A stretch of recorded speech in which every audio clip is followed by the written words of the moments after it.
별하는 게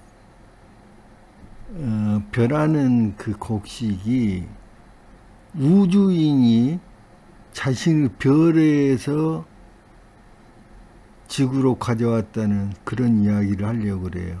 이게 이제 판스퍼미아론의 가장 강력한 근거가 될 건데요. 요게 지금 소로리, 충북 청원군 소로리에서 발견된 벼피고요. 요거는 빗살무늬 토기입니다. 그런데 이 빗살무늬 토기뿐만 아니라 채도무늬도 벼농사와 매우 관련이 있어요. 그 이야기도 설명을 하면서 요 소로리 벼피에 대한 이야기를 집중적으로 오늘 할 거예요. 그리고 요게 이제 무슨 이야기가 되냐면 한반도에서 문명이, 전 인류의 문명이 시작됐어요. 한반도에서. 그리고 요 빗살무늬 톡이라든지 채도 역시 한반도에서 가장 먼저 만들어져 퍼져나갔다는 그 이야기를 하려고 그래요. 매우 구체적인 증거들을 가져가지고 하는데 이건 정말 획기적인 내용이 될 거예요. 그리고 이 영상이 흥미있다고 생각하시면 구독도 해주시고 좋아요 꼭 좀 눌러주시기 바랍니다. 또 챗GPT하고 같이 대화를 하면서 매우 중요한 이야기를 좀 하려고 그러는데 오늘은 한반도에서부터 전 인류의 문명이 시작했다는 이야기를 하려고 그래요. 그러면서 두 가지 이야기를 하려고 그래요. 그 하나는 빗살무늬 토기에 대한 이야기하고 하나는 소로리 벼피에 대한 이야기예요. 엄청나게 중요한 이야기인데 오늘 이야기는 조개무덤으로부터 시작할게요. 폐총. 조개무덤은 한자로는 쉘미든이라고 하는데 빗살무늬 토기는 아래가 뼈주가 오히려 모래사장에서 세우기에 편리한 구조라고 하는데 동화나요. 에서는 뾰족한 게 더 세우기에 좋지만 점차 내륙으로 이동하면서 평평한 바닥에 더 편리해지겠죠. 자, 이게 이제 왜냐하면은 실제로 조사를 해보면 돼요. 이게 뭐냐면 빗살무늬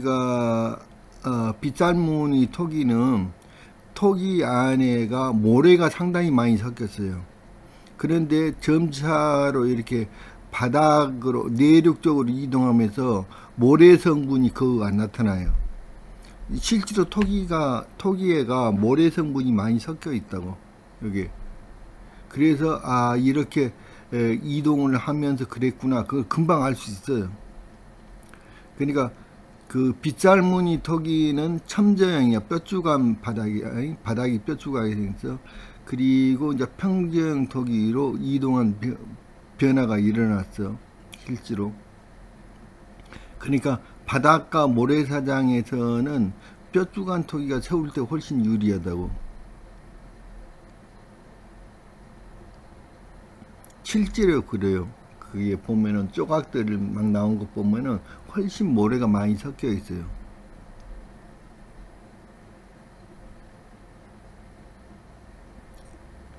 자, 모래사장에서는 뼈주간 형태가 유리한가? 맞습니다. 내륙 이동 후에는 평평한 바닥이 더 적합한가? 맞습니다. 그래서 형태 변화가 일어난다? 그렇습니다. 단순 실용성 외에 문화적 문명적 의도가 있는가? 충분히 그렇습니다.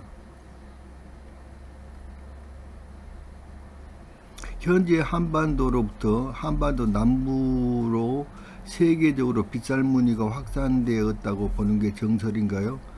그러니까 내가 이 챗GPT를 사용하는 가장 큰 이유는 뭐냐면 여기 반대 의견들을 막 다는 애들이 있어요. 걔네들을 차단하기 위해서 그런 거예요. 반대 의견을 다는 게. 왜냐하면 얘가 지금 반대 의견을 말하고 있어. 바이카로 알타이 지역에서 러시아의 아무르강 지역으로 출발을 해가지고 이쪽으로 내려왔다고. 근데 요거는 매우 오래된 학설이야. 현재는 다 바뀌었어요. 그러니까 이렇게 주장하는 옛날에 그건데, 아니야. 이게 아니고 다 바뀌었어. 지금 현재는. 자, 정설은 한반도 남부에서 세계 쪽으로 갔다니까. 아니다고. 북방 기원설이 정설이라는 거야. 한반도 남부에서 빗살무늬가 확산되었을 가능성은 충분히 있다는 거야. 왜냐면 모래사장으로부터 출발했으니까. 그리고 사람들이 어디서 살았어? 아니, 사람들은 당연히 갯벌에서 살죠. 그러니까 한반도 남부가 갯벌이 발달되어 있으니까 한반도로부터 여기 생겼다는 거야. 갯벌과 저기 가능성. 그 다음에 흑표형 문자 의뢰 관련 관점에서는 매우가 있어 지금. 그런데 실제로 이제 이거 간단해. 내가 알고 있는 이론과는 정반대인데 다시 한번 심도 있는 조사를 부탁함. 기존에는 시베리아 등 북방에서 유입됐다는 설이 지배적이었으나 요즘에는 정반대임. 얘가 지금 공부를 안 하는 거야. 그러니까 챗GPT가 너무 공부를 안 해. 얘가 새로운 논문들이라든지 새로 발표된 것들을 공부를 해야 되는데 공부를 안 하는 거야. 지금 근처에 모래사장에서 집을 짓고 살거든. 아니, 그러니까 여기가 이 모양이 첨지형 토기라는 게, 밑에가 뾰족한 토기라는 게 이쪽에서부터 시작될 수밖에 없는 거야. 자, 근데 이제 결정적인 게 있다고. 소로를 벽지에 대해서 아시나요? 충북 청원군 소로를 벽지는 한국은 물론 전 세계적으로 가장 오래된 벼 재배의 증거로 인정되는 유물입니다. 한반도 남부 중심 문명도 농경 기반 빗살무늬 토기 기원설과 매우 밀접하게 연결되는 핵심 유적입니다. 자, 요게 지금 기원전 14,000년에서 12,000년, 그러니까 14,000년 전에 이게 벼야. 그런데 여기가 굉장히 중요한 게 뭐냐면 야생 벼가 아니야. 재배된 벼야. 이게 재배된 벼인데 이 씨앗이 어떻게 생긴 거냐면 유전자 변형 또는 요게 이제 그 교배의 흔적이야. 교배로 해가지고 완전히 변형됐어 이게. 그러니까 이거 무지무지하게 중요한 이야기야. 이 야생 벼가 아니라는 거야. 방사성 측정 결과로 기원전 14,000년 전후에 이게 거라고 발견이 됐어. 이게 얼마나 중요한 이야기인지 이제.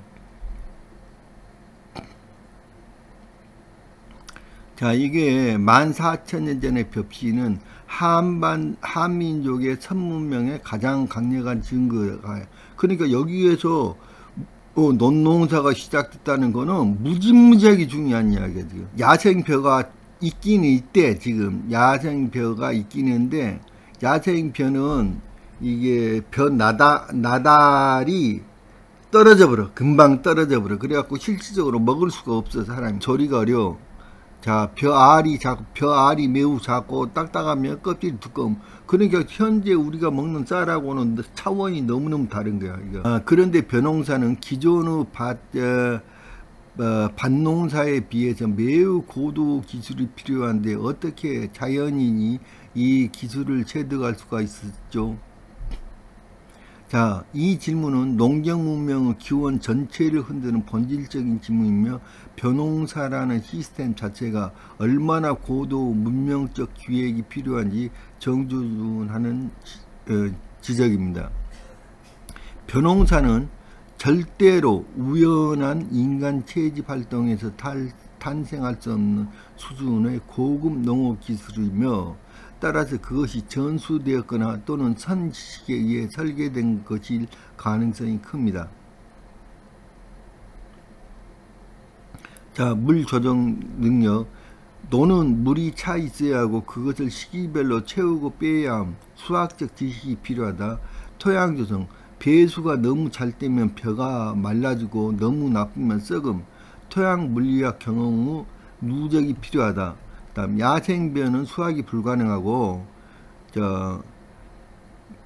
모판, 이양, 농가리, 물대기, 김빼기, 김매기, 벼베기, 건조, 탈곡 매우 복잡한 순환 체계가 있고 공동 노동 구조야. 너는 개인보다는 공동적인 물관리 노동 분업에 필수적이다. 가장 중요한 게 물 빼고 물 조절하려면은 땅을 평평하게 골라야 해. 땅을 완전히 평평하게 골라야 한다고. 땅을 평평하게 고르는 기술이 절대적으로 불가능해. 어떻게 있었느냐 그야. 자연인이 벼농사 기술을 스스로 터득했는가? 가능성이 매우 낮다는 거야. 인간 스스로 벼농사 기술을 터득할 방법이 없어. 벼농사가 일단 물을 빼고 넣기 위해서는 바닥이 완전히 수평을 이루어야하는데 그 길을 그러한 것을 누가 어떻게 설계했는가?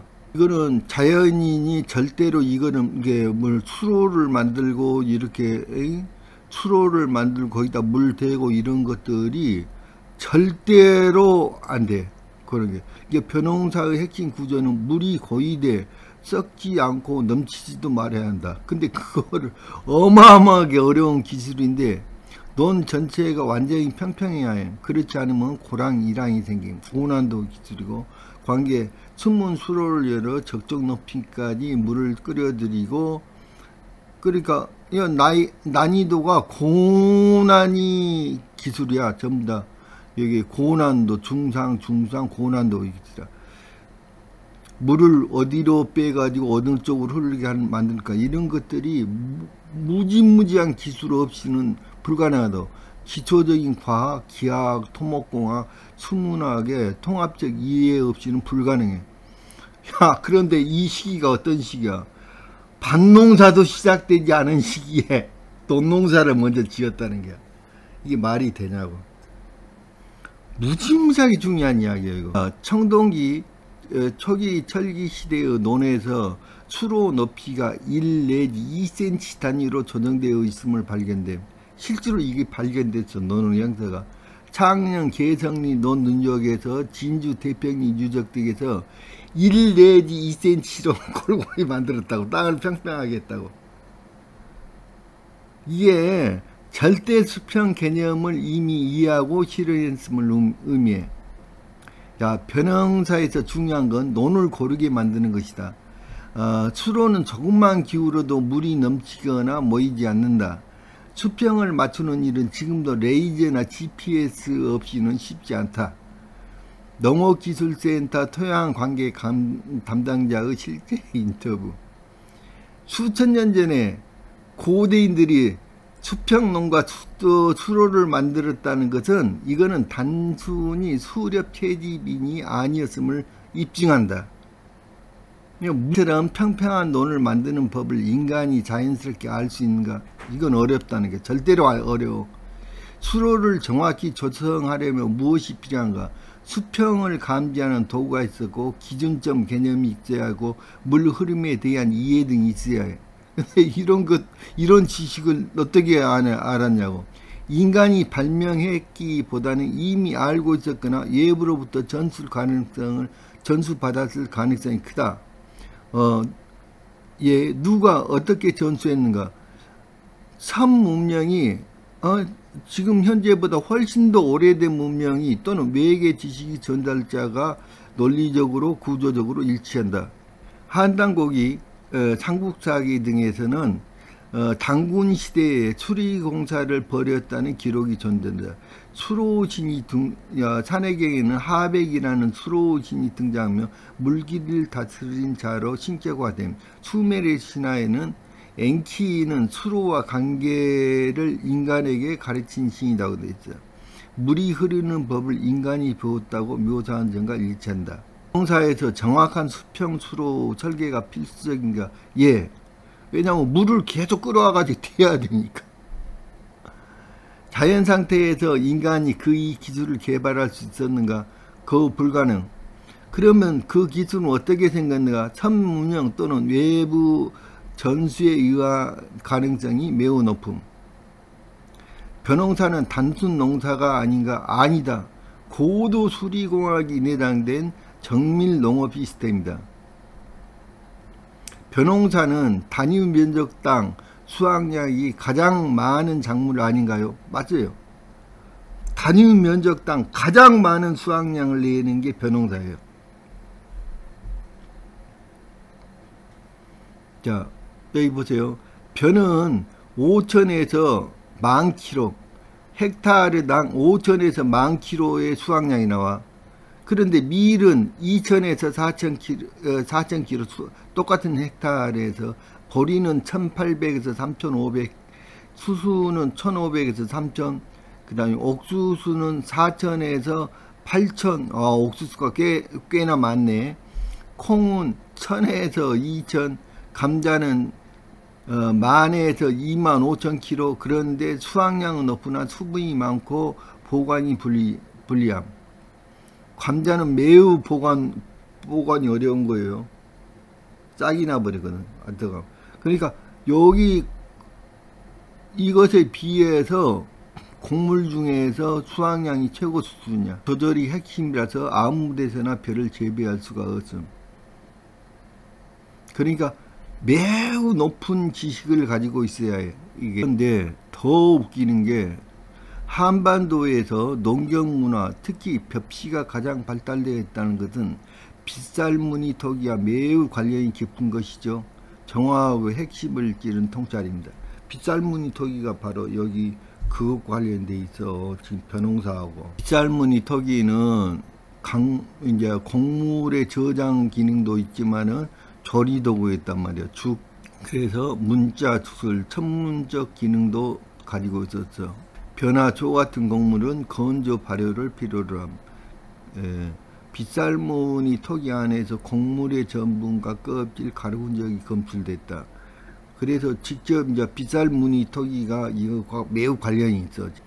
한반도 남부가 초기 농경 중심지 맞습니다. 소로리, 벽시, 동산돈 유적들. 빗살무늬는 단순 용기가 아니다. 저장, 의뢰, 상징도구로 변화, 그 다음에 농경 플러스 사유의 시작. 그러니까 빗살무늬 발전은 곧 인류 정신의 도약 흔적입니다. 빗살무늬 문양은 문자에 가까울 수가 있다. 빗살무늬 토기 제작 때 토기의 밑부분이 뼈쭉할 때 토기 굽는 과정에서 토기의 균열을 방지하는 효과가 있다는데 사실인가? 맞다는 게야. 이게. 자, 토기는 다음 두 단계에서 가장 중요한 게임입니다. 건조 과정에서 저기 내부 수분이 고르게 마르지 않으면 수축률 차이로 균열을 하고, 소송 과정에서 미세 균열이 파손 가능성이 있다. 여기 밑에가 뼈쭉하는 거라면은 오히려 균열을 방지할 수 있다는 게. 와 일본 메이지대 실험 고고학팀이 동일한 점토로 무문적인 게 밑바닥이 반듯하는 것하고 밑바닥이 뼈쭉한 거를, 요거는 문양이네.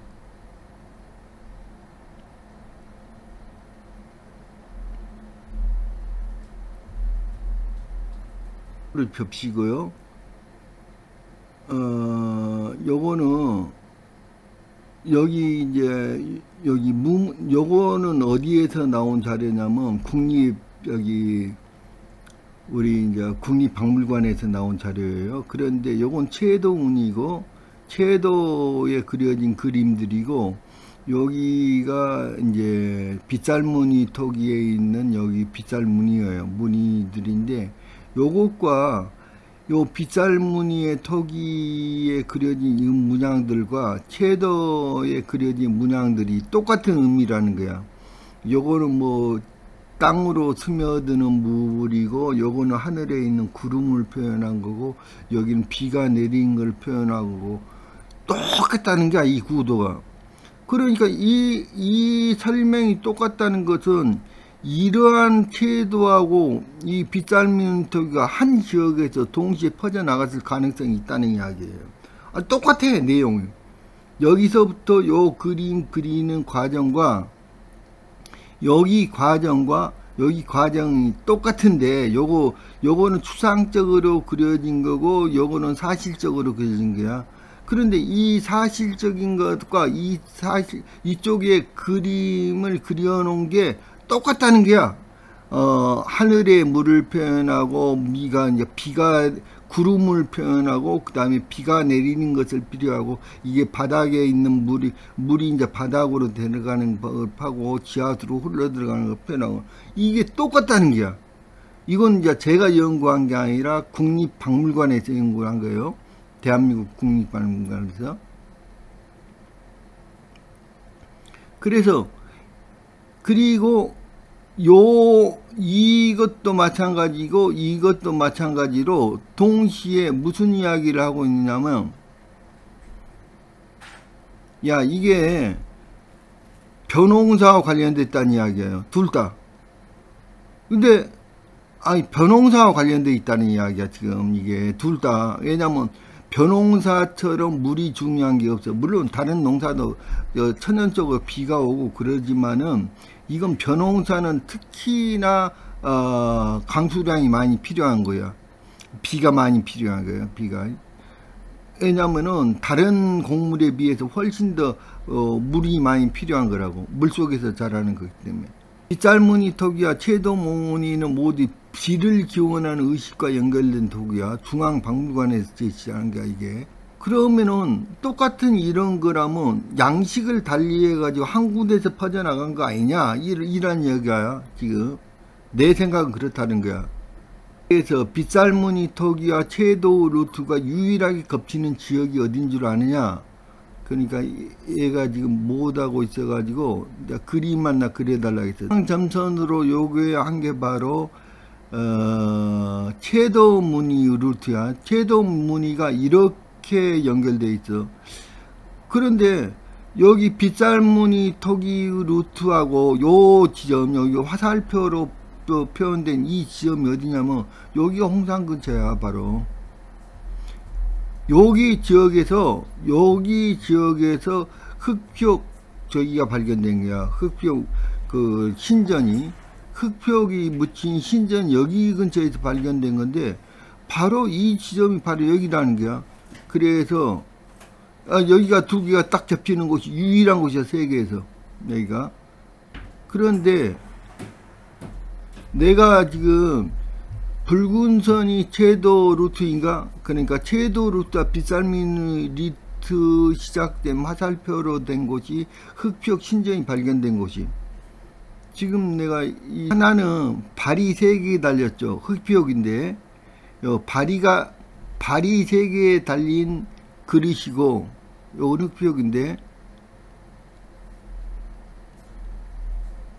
요거는 밑둥아리가 평평한 그릇이야. 물론 이제 글씨도 써지고 그랬는데, 요거는 밑둥아리가 평평한 그릇이고, 여기 매미도 달려있네. 밑둥아리가 평평한 그릇이고, 아까 그거는 흑표기인데 여기 안에가 실제 그릇으로 사용됐죠. 이렇게 파여 있어요. 이렇게 돌을 깎아냈다고. 이게 돌이다고. 자, 여기도 마찬가지로 여기 안에가 이렇게 파여 있어요. 이게 실제로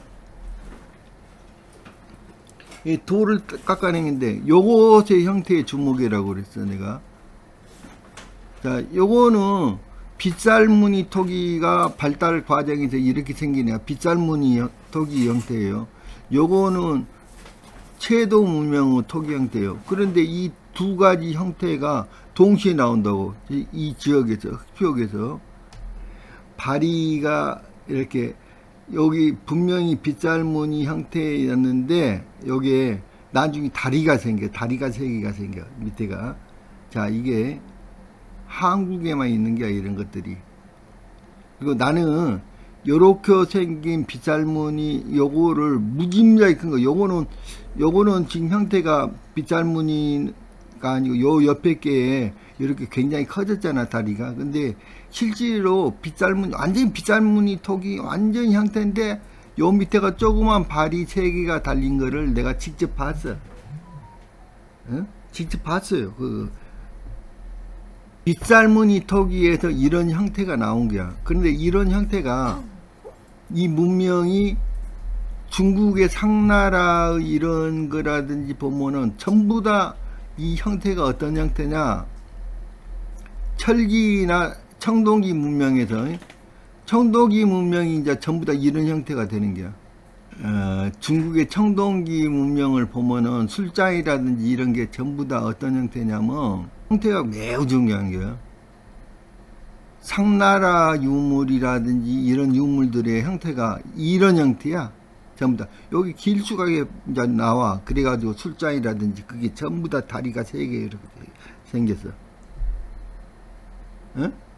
이게 어디서 나온 거냐고.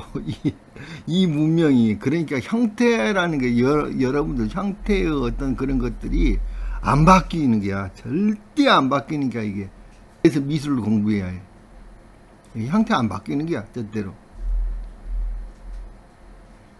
그래서 한반도에서부터 문명이 퍼져나갔구나. 그걸 알 수가 있는 거야 지금.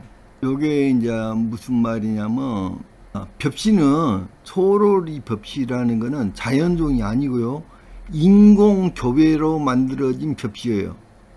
그럼 인공 교배법을 어떻게 알았을까? 아니, 밭농사도 아직 시작이 안 되는 시기인데, 밭농사도 8,000년 전에 다 시작이 됐는데 말이야. 요거는 15,000년 전에 벽시를 인공 교배로 만들어진 교배 품종이란 말이야. 그걸 누가 만들었을까? 인공 교배를. 요거는 명백히 야생 잡초가 아니라 인공 교배된 재배형 배야. 이게 벼야. 그게 무슨 말이야? 아니, 아직 밭농사도 시작이 안 됐다고 전 세계가. 공통적으로 말합니다. 벼는 하늘에서 왔다. 신이 주었다. 벼라는 게 신이 주었다는 게야. 하늘에서. 만약 이것들이 인공 교배된 품종이 아니었다는 것은 훨씬 오래전부터 벼농사를 짓고 살고 있었다거나, 또는 그 벽시들이 지구 자연에서 온 것들이 아닌 우주인들이 자신들의 별에서 생산하고 먹어오던 것을, 그 벽시를 지구에 가져온 것은 아닐까? 그럴 가능성이 매우 높다. 오히려 자연적인 기원보다는 그 설명이 더 합리적이다. 자, 지구 자연에 존재하지 않는 형태이고 이미 개량되고 교배된 품종이라면 그것은 지구 밖에서 가져온 것일 가능성이 있다. 무슨 말이에요? 이 소로리 벽시보다 더 먼저 농사를 지은 다른 것들이 발견되지 않았어. 소로리 벽시보다. 그러면 이건 외계에서 가지고 왔다고 할 수밖에 없잖아 지금. 엔키서에는 어떤 곡물의 종이라고, 종은 자세히 써지지 않는데, 자신의 별로부터 어떤 곡물은 자신의 별로부터 왔고 양도 가져왔다는 이야기가 있어. 구체적 곡물의 이름은 없음. 그 곡물이 쌀이 아닐까? 자, 이렇게 엔키어서는 제카랴 시친이 수메르 점토판을 바탕으로 해가고 재구성한 문서로서 신인류 창조와 농경 문명의 전수를 기록한 우주 민문사입니다. 여기서 곡물 관련 핵심 구절은 다음과 같습니다. 엔키는 곡물 씨앗을 별로부터 가져왔고 그 씨앗은 이 땅의 흙과 물에 적응되어 변성했다. 여기에 물이 써졌단 말이야.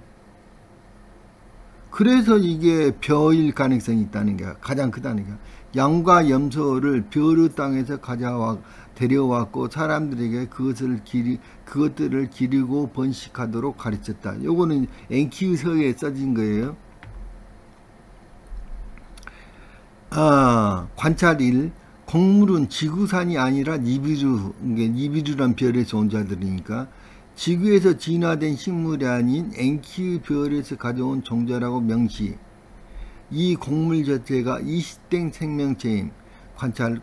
그 곡물은 지구 환경에서 적응하여 번성.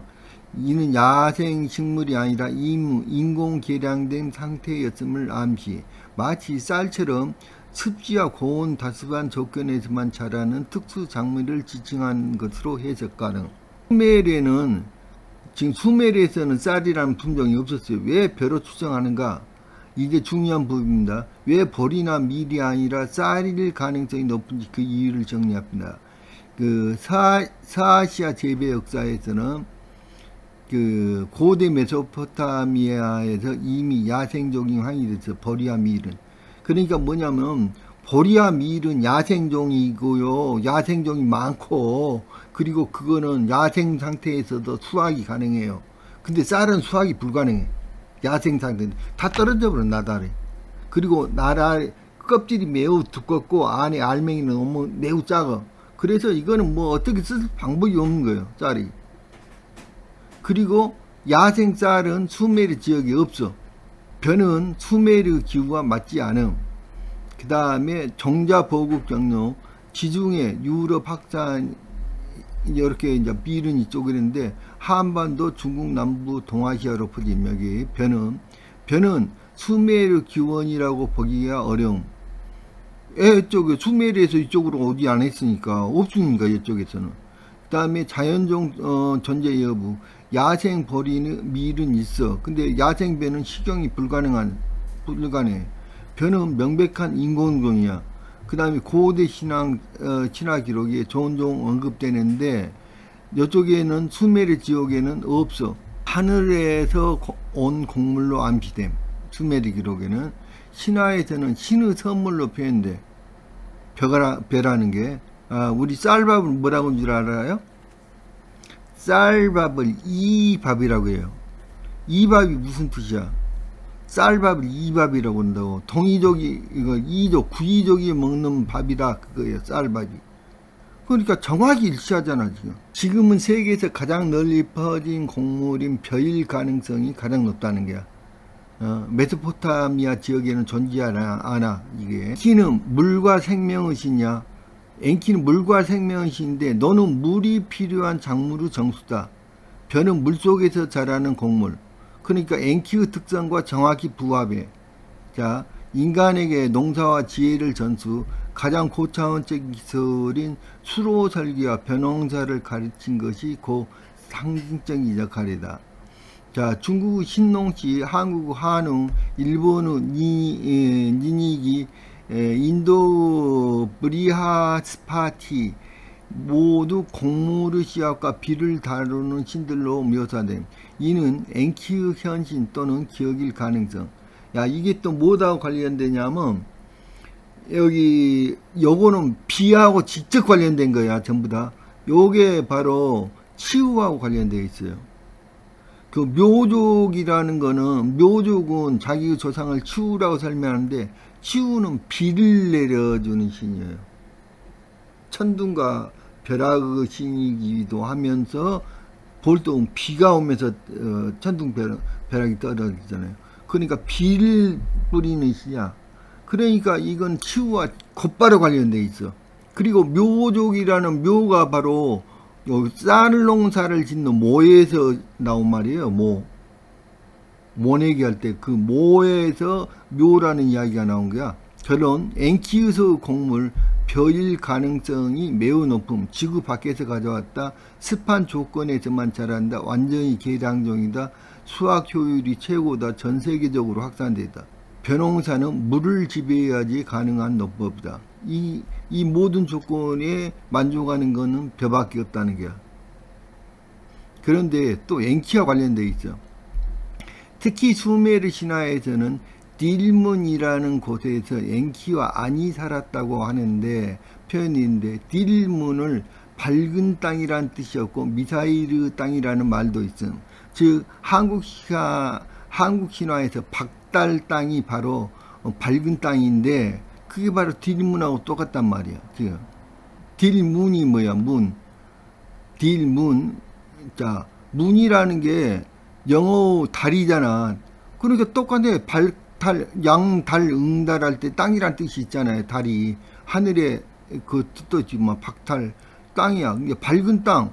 영어 문도 하늘의 달도 하늘의 달을 뜻하잖아. 이게 달 할 때 달도 뜻하는데 양달 응달 할 때 땅이란 뜻도 있어 여기. 그러니까 똑같잖아. 박달이란 박달이라. 여기는 문인데 문은 딜문 그랬잖아. 이게 문이 달이란 뜻인데 이건 땅이란 뜻도 있잖아. 그러니까 밝은 땅과 밝은 달과 밝은 땅은 똑같은 뜻이다 그야. 한반도는 매우 풍부한 갯벌을 가지고 있으면 갯벌은 모든 생명이 탄생하는데 최적지임. 육지와 비교해서 갯벌에는 몇 배의 생명체가 살 수 있나요? 자, 생명체의 밀도가 압도적으로 높은 초생명 환경입니다. 갯벌이. 갯벌의 생명 밀도는 일반 육지의 수십 배에서 수천 배에 이릅니다. 한번 갯벌 한번 가보세요. 얼마나 많은지 몰라 생명체들이. 빠글빠글해요 갯벌에는.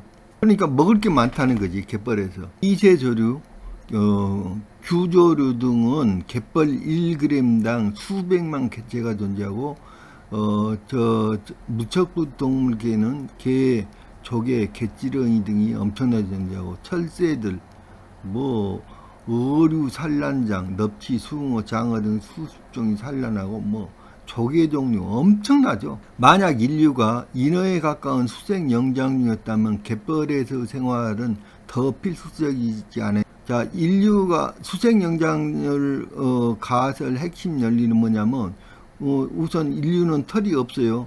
근데 해양 포유류든 이게 여기 지상에서 살고 있는 이런 것들은 털이 없는 포유류가 그거 없어요.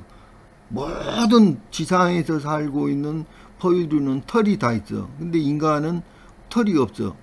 근데 이거는 해양 포유류, 돌고래나 바다 코끼리 등은 수생 포유류들은 없어. 자, 피하 지방이, 인간은 피하 지방이 굉장히 두꺼워요. 다른 것에 피하 지방이 풍부해. 피하 지방. 근데 물개나 해우 등과 유사하다. 피하 지방이 큰 게.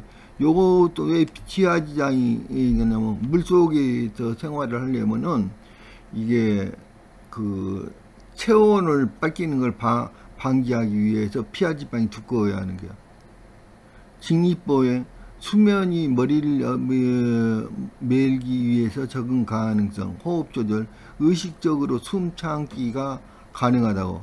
사람은 그러니까 눈물과 땀샘은 염도 조절 기능을 했고, 그 다음 외의 구조, 수중 압력에 견디는 구조에 있다. 외의 구조. 큰 뇌는 고에너지 소비, 고에너지를 소비해 가지고 해양 지방산이 필요했다. 너무 많은 게. 그래 가지고 얘네가 이제 빠진 게 하나 있어고, 자, 귓구멍 앞에 있는 돌기가 원래는 잠잘 때 사용하는 귓구멍을 막기 위한 것도 설명해줘. 그러니까 귓구멍 앞에 있는 작은 돌기가 있는데 이 주로 이게 수생생활과 관련된 구조일 가능성이 있다는 주장은 수생영장류 가설을 지지하는 대표적 해부학적 증거로 하나로 간주돼. 요게 앞에 있는 요 귓구멍 앞에 있는 뾰록 튀어나온 이게 과거에는 사람이 요거를 여기 조절할 수가 있었대. 그래가지고 물속으로 들어갈 때는 딱 이게 닫히는 거대요.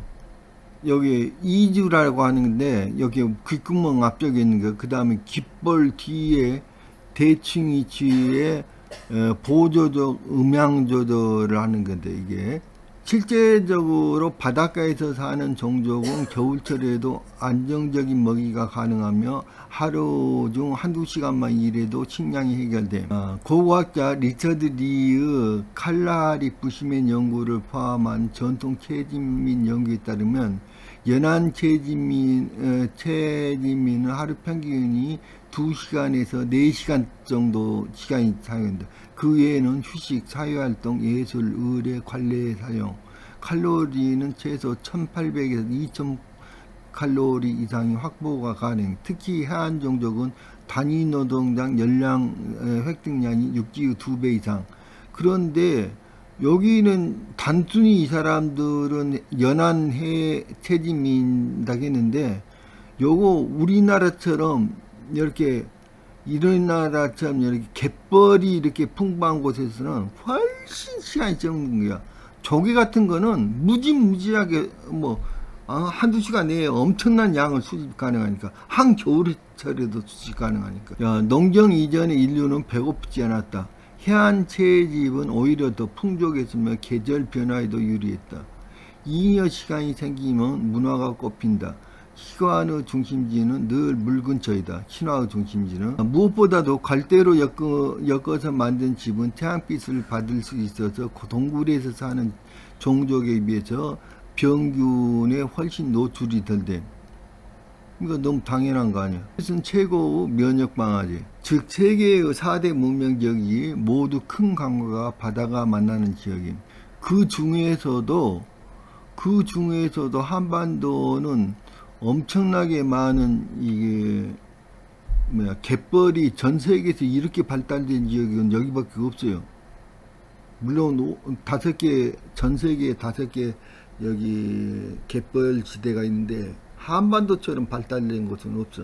만약 우주 문명이 아까 같이 벼농사를 지은다는 거는 우주 문명이 아니고서는 그 설명이 곤란해. 밭농사도 시작이 되기 전에 벼농사를 지었다니 말이 돼. 그러니까 만약 우주 문명이 한반도에 정착하여 논농사를 지었다면 그들의 능력에 의하면 세계 곳곳으로 흩어지는 것은 얼마든지 가능하지 않았을까? 맞다는 거야. 세계 문명의 발화점들에 의도적으로 문명을 파종했다는 해석이 더욱 자연스러울 수 있다는 거야. 전 세계 모든 지역에서 빗살무늬 토기가 발견된다는 것은 이들 문명이 세계 각지로 빠르게 퍼졌다는 것을 말하지 않을까? 맞다는 거야. 전 세계에서 빗살무늬 토기가 발견되고 있어요. 그래가지고 여기에 이제 빗살무늬 토기가 언제부턴가 연도를 쭉 얘가 써놨는데, 야 아니다, 다시 봐라. 봐봐, 연도를 다시 봐야 해. 빗살무늬 토기 연도가, 빗살무늬 토기가 분명히 논농사와 관련이 있다고 했어요. 아까 비를 기원하는 거. 한반도 소로를 벽시를 기준으로 한반도 빗살무늬 토기는 적어도 15,000년 이상으로 올라가야 돼. 지금 현재는 약 8,000년 전 이후로 추정하고 있는데 이거 올라가야 한다는 게 13,000년에서 15,000년 전으로. 한반도에서 초고대 문명이 발견되지 않는 이유는 한반도 지형상 한반도는 대홍수 때 가장 많은 피해를 본 지역임. 즉 3면에 한반도 갯벌은 모두가 히말라야, 이렇게 중국은 동고서저잖아. 그러니까 만약에 홍수라든지 이게 오면 모든 물이 지금 서해안 쪽으로, 지금 현재의 서해안 쪽으로 전부 다 물이 쏠리게 된단 말이야. 대홍수 때. 지금 그리고 여기 한반도는 동고서저잖아. 그러니까 동쪽에 있는 모든, 거기서 홍수 때 동쪽이 높으니까 지대가 저기 서해안 쪽으로 또는 남해안 쪽으로 쏠리게 되니까, 동쪽 북쪽이 높으니까. 그래서 한반도에 갯벌이 많은 거 아니냐고. 옛날부터도 계속 많았겠지. 왜냐면 지형이 그렇게 생겼으니까. 비 올 때마다 쏟아지니까. 하늘에서 온 존재들이 대홍수 이후에 세계 곳곳으로 퍼져나가서 오늘날 4대 문명을 형성했다고 보여지. 대홍수 후에는 한반도가 황폐해져서 쓸모없는 땅이 됨. 산해경에는 한반도 주변을 대황이라고 표현. 부도지에 대홍수 관련 기록을 봐가지고 한반도 근처의 땅이 가장 피해가 많았다는 기록이 나왔다고. 운해주와 월식주 지역이 직접 피해를 받고 이로 인해 지계의 중심이 이동되어 시간이 변화했다고. 달력이 바뀐 거야. 이거 봐봐. 천궁, 백서, 흑서, 황둥시들이 이제 사방으로 터졌는데, 요때 천수를 부어갖고 청소를 해버렸다고 했어. 그랬는데 운해주하고 월식주 지역이 가장 피해를 많이 봤어. 그런데 여기서 운해주 지역이 만약 땅의 형태가 다 바뀌어 버렸다고 그랬어. 그러니까 얼마나 커다란 피해가 봤냐고. 근데 운해주에 대해서 내가 찾아볼 거. 자, 파미르 거원의 동쪽 중원 지역에 파미르 고원은 동쪽이라고 해서, 왜냐면 여기 여기 부도성이 있던 곳이 어디냐면 지금의 예? 허텐 지역이야. 우전이라고 써졌어요. 우전. 거기가 부도지가 있던 곳이야. 거기에서부터 동쪽으로 하면 한반도 땅이잖아. 원래는 북쪽으로, 이제 황궁씨가 북쪽으로 갔다가 청궁씨 부족이 전부 다 하고 나서 다시 이렇게 내려온 거야. 한반도 쪽으로. 그래서 청궁씨 부족이 가장 많이 상했어. 그런데 청궁씨는 원래 어떤 쪽이냐? 지금 한반도로 온 거야, 청궁씨 부족이. 근데 청궁씨 부족에 대해 써진 거야, 이제. 대홍수 때 요나군이 수중도시는 대홍수를 증명해. 근데 이게 뭐야, 학자들은 뭐야, 전부 다 이게 뭐야, 인공적인 유적이 아니라 뭐야, 자연적인 거라고. 야, 거기 속에 있는, 거기서 발견된 81자를 다 해석했다고. 내가 엊그저께 올려준 그게 그거잖아. 야, 근데 뭐 자연적으로 글자가 새겨진다고? 그것도 한두 자가 아니라 81자가? 말이 되는 소리를 해야지. 만약 벽시가 인공적으로 교배된 벽시라면 당시 신석기인들의 지식이나 기술로는 불가능한 것이죠. 총화가다는 거야. 자, 엔키가 공무르 씨앗을 자신의 별에서 가져온 수메르 신화에서 한민족 신화는 하늘에서 내려온 씨앗, 제천의식, 그러니까 요게 지금 제천의식과 관련되어 있다는 게 비의 기운과, 그 다음 티베트 인도에서는 공물은 신이 준 것, 인간은 신의 명령으로 그것을 경작했다. 일본 신화에서는 아마테라스 천도 대신이 지상에 내려보낸 천손에게 벼의 씨앗을 줌. 참 그거잖아 지금. 충북버 소로리 벽시는 단순한 고대 유물이 아니라 반스퍼미아 이론의 핵심 실증 자료로 봐야 한다. 인간의 수명이 문명 발달의 결정적 요인이라는 것을 들은 적 있죠. 내가 이미 이야기를 했잖아. 그 인간 수명이. 그래서 그 네안데르탈인과 크로마뇽인의 차이를 했죠. 네안데르탈인이 훨씬 커다란 두뇌를 가지고 있었다고. 뇌 용량이 더 많았다고. 근데 전멸했다고. 왜? 네안데르탈인은 수렵 채집을 주로 하는 사람이었어. 그래가지고 거기 나이 40 이상 된 사람이 한 명도 없었어요. 그러니까 그러한 존재들이 없음으로 해가지고 종족 전체가 다 멸망한다고. 지도자 한 명이 없으면 멸망하는 거. 똑똑한 지도자 한 명 없으면. 그런데 나이 40 이상 되는 그런 존재들이 있기 때문에 살아남는 거라고. 여기 무슨 말이냐면 바닷가에서 사는 종족들은 겨울철 위험하지가 않아요. 걔네들은 그 뭐야 사냥을 하거나 이런 종족들은 겨울철에 다 죽는다고요. 굶어지고. 그런데 요 바닷가에서 사는 종족들은요, 한겨울에도 바다는 안 얼으니까 한겨울에도 얼마든지 먹을 게 넘쳐나요, 바닷가. 그래서 절대로 그 굶어 죽을 일이 없는 거예요. 그러니까 수명이 늘어나는 거다. 굉장히 중요한 게 수명입니다. 그 수명은 곧 문명 진흥의 누적 구조다. 논농사, 흑피역 문화, 빗살무늬 토기, 문자 개발 등이 빠르게 발전해 질 가능성이 있다는 게. 한반도에서 살된 청색 인류는 뭐냐면 시리우스인들이에요. 기록에 시리우스와 관련된 기록에 그 시리우스인들은 원래 청색인종이었다고 써졌어. 그런데 지구에서 살다 보니까 이렇게 햇볕을 받아가지고 피부색이 검해졌다고 써졌어.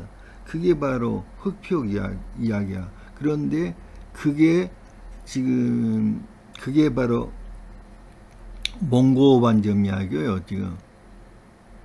그리고 그 인도에서 축제 때 온몸을 파란색을 칠한 존재들이 있는데 이거는 신으로 분장한 존재들이에요.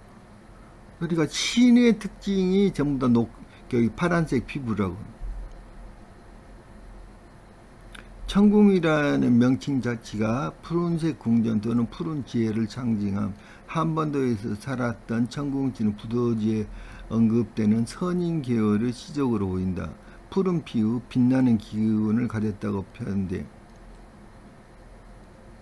그래서 인도 신화에서는 파란 신들, 비슈누나 크리슈나나 라마나 모두가 파란색, 몸을 파란색으로 바르고 등장해요. 그리고 수메르 신화의 푸른 신도 엔키도 푸른 신과, 엔키가 아까 한반도에서 살았다고 했잖아요. 엔키가 그러니까 푸른 피부로 모서돼.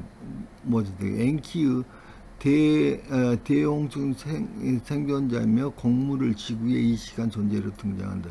딜무는 밝은 땅이라는 뜻이다 했잖아요. 박달. 그래서 흑표기 이제 흑표기 왜 검정색 칠을 했느냐? 그건 시리우스인과 관련이 있다는. 여기까지만 하겠습니다. 다음 시간에는 이 내용을 좀 더 심층적으로 한번 분석을 해볼 거예요.